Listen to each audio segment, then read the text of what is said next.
Okay, so you're about to make your comic. You have all your characters and you have your story. That's all good, but visually you need a world for your characters to exist in. That's where backgrounds come in. For someone who has always loved drawing people, backgrounds used to be somewhat of a chore for me to draw. It's been my observation that people tend to lean one way or the other in terms of what they favor drawing.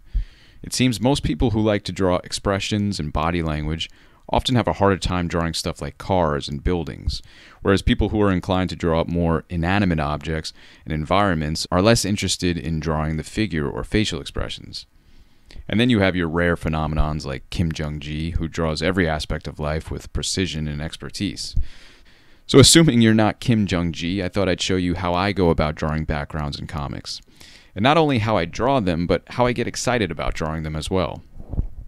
For my Patreon comic, The Adventures of Jan and Tex, I chose to create a world that is sort of an amalgam of different time periods, all set in a city that looks quite a bit like New York but isn't ever referred to by name. In many ways, this is my version of a fantasy story, so I wanted to create a world where I can take certain liberties without having to be limited by the possibility within a specific era or location. So for instance, there are indications that it may be the late 70s or the 80s based on the wardrobe and the hairstyles and the cars in the background, but I'll also include some technological elements that look more like they can exist in the modern day. All of this is an attempt to establish to the reader that this is not supposed to be reflective of our reality, leaving it possible for me to insert a cowboy on a horseback, chasing down a thief in the middle of the street, for example.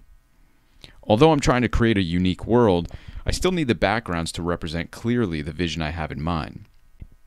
This may be a fantasy story, but not in the way where cars and trees talk, for instance.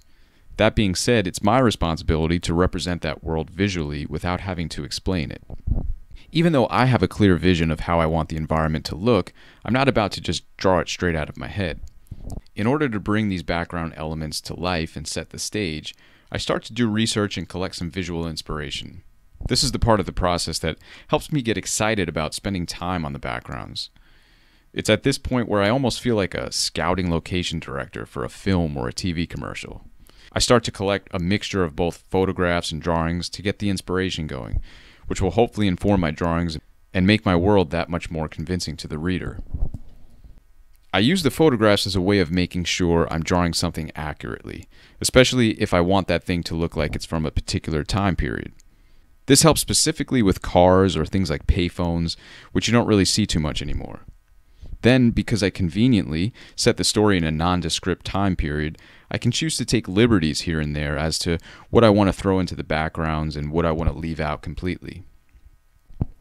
I'll probably make a future video about using photo reference, but keep in mind that when I talk about using reference, I mean using it in a way of informing your drawing rather than just copying or tracing.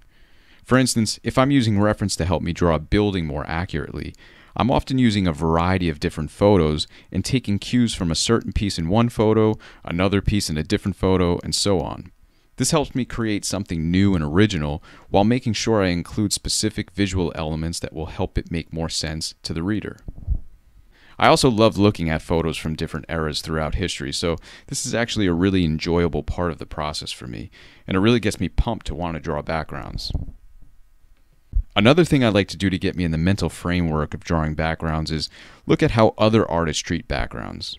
What I'm looking for here is how a particular artist incorporates backgrounds clearly into their comic pages, without having things look too cluttered or confusing. That can sometimes be a challenge, so for me, it's always good to pick up little tips on how other artists go about it. This part of the process is also inspiring. When I see an artist create a world on paper in such a beautiful way, I aspire to want to do the same, but in my own style, of course.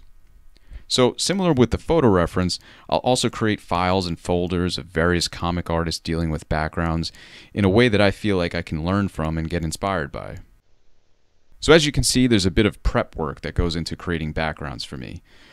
Like I said earlier, I'm not the kind of person who naturally enjoys drawing backgrounds, so these are a couple of things that I'll do to sort of trick myself into drawing them in a way that excites me. The more you get into drawing backgrounds, the more your story will sort of come to life in front of you, in turn, getting you more excited about working on your comic. At least that's been my experience. Anyway, hopefully this helped give you some ideas and inspiration for the next time you set out to create a world of your own.